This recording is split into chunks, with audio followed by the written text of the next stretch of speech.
Hello friends, today we will discuss restoring equilibrium from disequilibrium in balance of payments.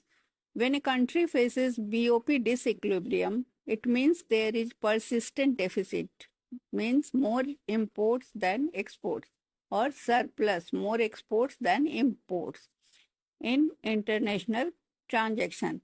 Whether it is deficit or surplus, it is called disequilibrium. To restore BOP equilibrium, several methods can be adopted. These are grouped into monetary and non-monetary measures. So monetary measures are discussed as first, devaluation of currency.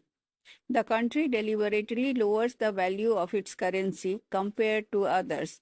Its effect makes exports cheaper and imports costlier, increases export and reduces imports.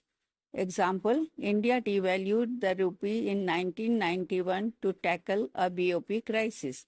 Second is depreciation of currency. In a floating exchange rate system, market forces reduce the currency value.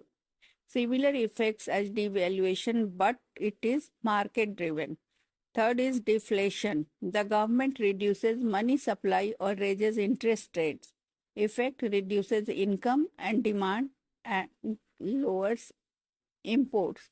Limitation. This may lead to unemployment and recession.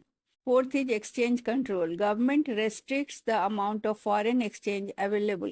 Importers are given limited foreign exchange to control the import volume. Second is non-monetary measures.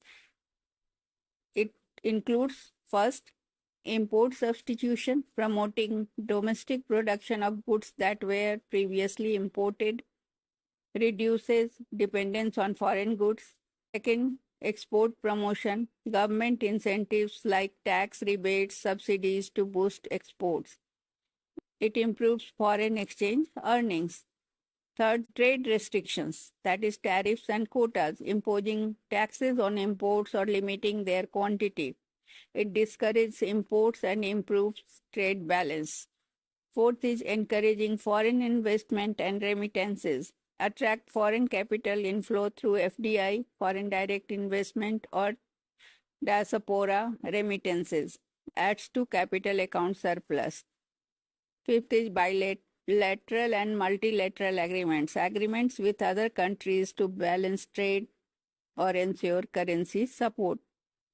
So we can say to restore BOP equilibrium, countries often uses combination of monetary and non-monetary measures depending on the cause of disequilibrium and their economic situation.